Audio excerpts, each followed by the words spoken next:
Hi, everyone. Welcome back to Sister Change. As always, we're your hosts, Tammy and Martine, here to bring you exciting conversations about making events more planet and people conscious.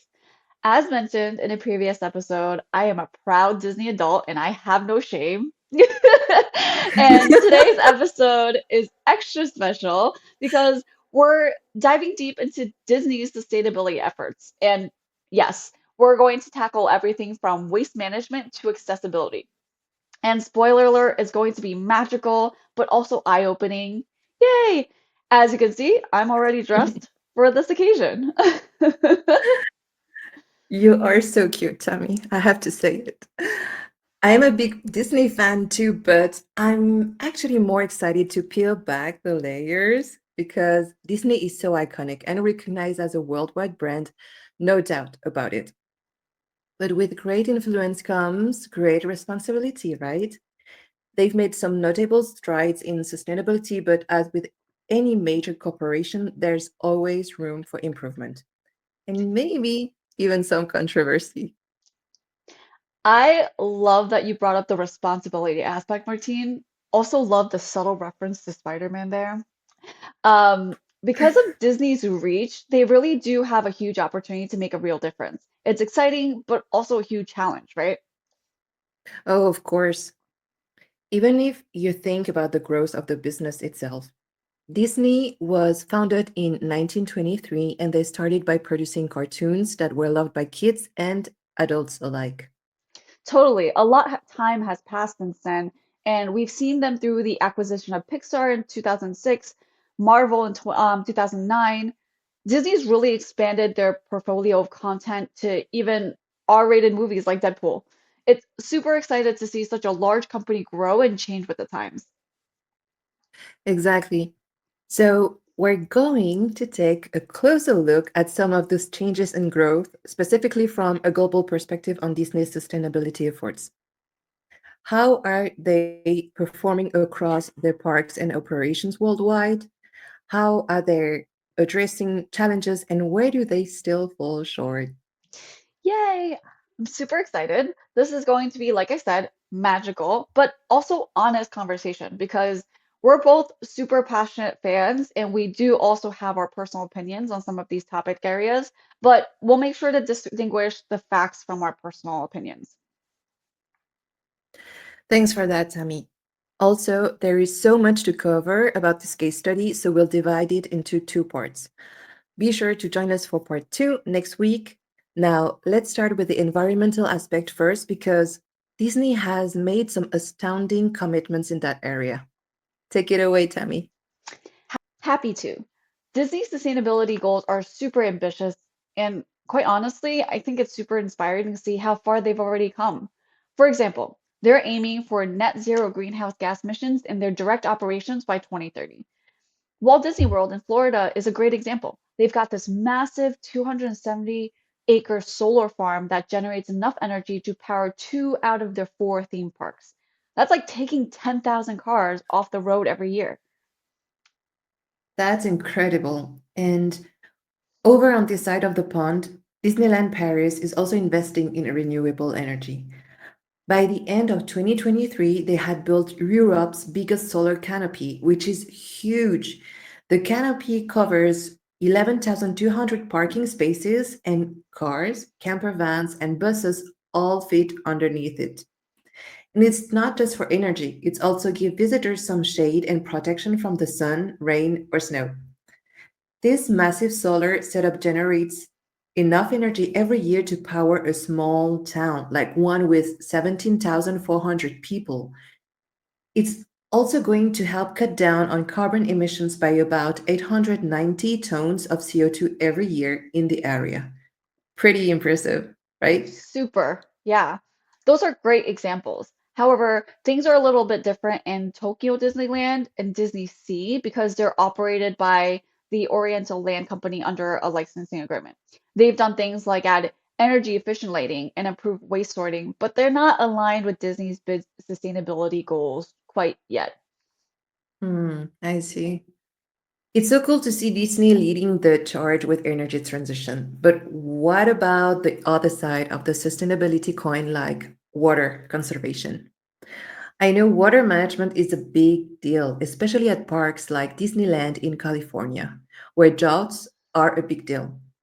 So, Tammy, what about the rest of the parks around the world? Are they doing similar things? Okay, for sure. Disney is actually doing a lot to conserve water. At Disney World, 80% of their irrigation needs are met with reclaimed wastewater, and they use a centralized system to make sure water is directed exactly where it's needed. It's one of the largest systems of its kind in the world. And Disneyland in California has similar efforts, like using drain-tolerant plants and low-flow fixtures and restrooms, which saves 100 million gallons of water each year. That's incredible. And imagine how much water those 100 million gallons would fill. That's like a really big pool party. Right? That's insane. Seriously, how about the water parks? Do they recycle water from their rides too? They actually do. Disneyland, for example, filters and recirculates water from their attractions into Orange County's aquifer. They even have rainwater capture systems over 60 acres of porous asphalt to replenish groundwater. It sounds like they're tackling sustainability from so many angles: energy, water. I also read that at Disney's Fort Wilderness Resort in Florida, they're trying something really cool to recycle glass. Yeah, they're using this machine that crushes the glass into small gravel and sand-like pieces. And right now, they're using the crushed glass to fill holes in the gravel in roads and horseback riding trails.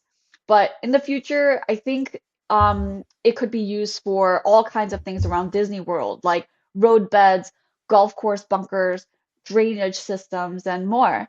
The best part of this pilot program is that it recently won the Environmental Initiatives Award at the SEAL 2023 Business Sustainability Awards, which is a big recognition for its sustainability efforts. I'm really impressed.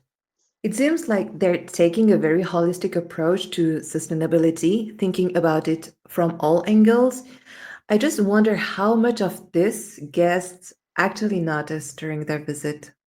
Exactly. A lot of it is behind the scenes, but it makes a big impact. They're not perfect, but I really think that they're trying to use their scale to make meaningful changes. And I think it's really respectable for such a large company, especially when you hear that Disney's sustainability goals go beyond just energy and water. They're also tackling waste, even looking at physical products that they sell. Did you know that they aim to reduce their single-use plastics entirely by 2030? In their parks, they've already swapped out plastic straws, cutlery, shopping bags for reusable or biodegradable alternatives. That's a great initiative, especially when you think about how much that adds up daily. But what about all the merchandise they sell, like the toys, clothes, and even those, yeah, iconic Mickey ears? Great question. It's true. They put a lot of thought into their product and design for their materials, and a lot of it is branding, right? They're working to make 100% of their packaging recyclable, reusable, or compostable also by 2030. That's definitely a good start. However, I know they have seasonal merchandise or sometimes limited edition items too. So, what happens to unsold merchandise or props from the parks? Yeah, and also like I got these on the Disney Cruise Line, so the branding is different. This is like a limited edition ear. Anyway, okay. But it's true. They do have a lot of merchandise that is super custom and it's different to all of their parks or on the cruise, etc. And they've thought through that too. Disney has donation programs where surplus goods like unsold food or items are given to local charities.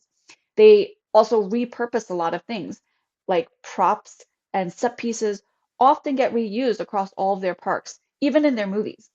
Additionally, they even shifted from using paper-based wrappings for their products.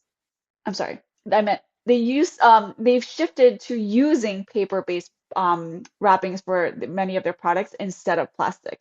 And they're also pushing for more sustainable materials in their goods, like organic cotton in their toys and apparel, and using upcycled, recycled secondhand plastics for some of the toys as well. Mm, I love that they have these types of donation programs to cut back on waste.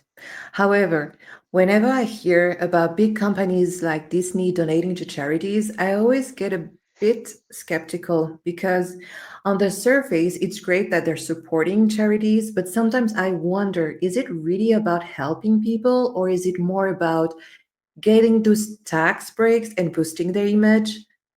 And the same goes for companies that launch sustainable initiatives. Are they truly committed to helping the planet, or is it just a way to look good and stay on trend? And it makes me think, as event planners, these are the kinds of questions we might ask ourselves or even discuss with others. Like, how can we encourage businesses to focus on genuine actions that make a real difference instead of initiatives that are more about optics than impact? It's something worth reflecting on, I believe. I think that's a great point, Martine. While I do think there's a level of PR involved, at the end of the day, I believe any action that drives real impact is a win, even if it's partially motivated by tax breaks or PR and imaging. The trick is to find the balance between genuine change and brand building. And to be honest, even if it's about optics, as long as the actions align with a result, I think that's all that matters. That's true. It's always about the outcome, right? Sometimes I think it feels like the bigger the company, the more complicated their motives become. But you're right, tangible action speaks louder than intention.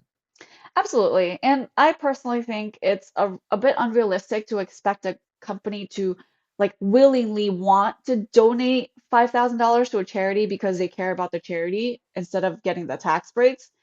And the organization that's receiving the money may or may not care why they're receiving the money because they're still receiving the money. And hey, if Mm. they're saving the planet and the company's getting a little PR boost, I'm here for it. Maybe we should all think about that and, try to leverage that a little bit more. Maybe more companies will do it more. Very true. Thanks for sharing that, Tammy. I do think it's valuable to consider both perspectives.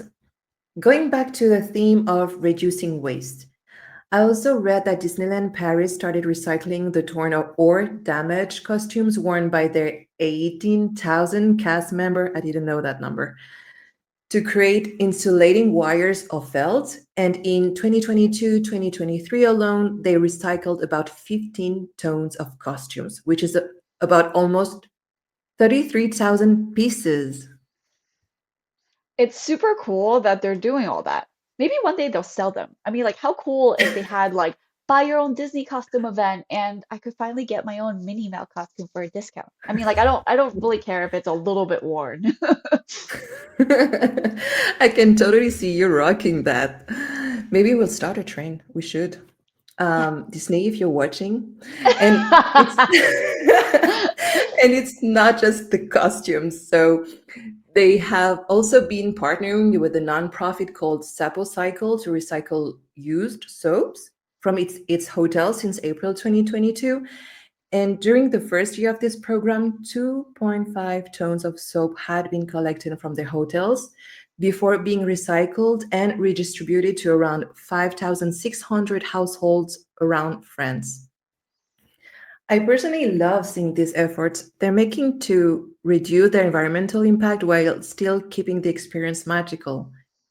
However, let's talk about all the waste that gets left behind by visitors at the parks. Yeah, absolutely. There's just so many people that go to these parks, but because they know that, waste management is also a huge focus for Disney. They generate millions tons of waste annually. So they've introduced sorting systems at their parks to separate recyclables, compostables, and trash. Some of their locations even compost food waste from their restaurants and guest areas. For example, Disneyland Paris composts coffee grounds and organic waste. That's great. And as we discussed previously, composting food waste is good because it diverts them from landfills and reduces greenhouse gas emissions. However, Tammy, is this consistent across all their parks? Not yet. Some parks are further along than others. If you think about the global scale and the regulations, the countries that they're in, the policies are very different around the world. But at Disney World, for instance, they've turned food waste actually into energy through anaerobic digestion. So they're basically turning food scraps into power. And then Disneyland in California has a similar system, but it's more focused on reducing landfill waste overall. That's genius. So it sounds like they're not just about reducing what they create, but also finding ways to reuse and recycle what they already have. Exactly. Their 2030 goals are all about creating a circular economy, which you know me, I am a super large advocate for. Circularity is important for reducing and perhaps even repurposing waste at every step of the production to disposal. It's not perfect yet, but they're moving in the right direction. Agreed. I'm very impressed that a company of this size, and especially one of a global scale, is putting so much effort into their sustainability goals. I really enjoyed this conversation since I learned so much today. And for our audience, we hope you learned some things to take back to your company as well. With that, we'll wrap up part one here and be sure to join us next week for part two, where we dive a bit more into that global perspective of Disney. If you enjoyed this episode, don't forget to like, subscribe, and hit that bell so that you never miss one of our episodes about our sustainability deep dives. Thanks for sipping with us today, and we'll see you next week for part two. Until then, make conscious choices one sip at a time.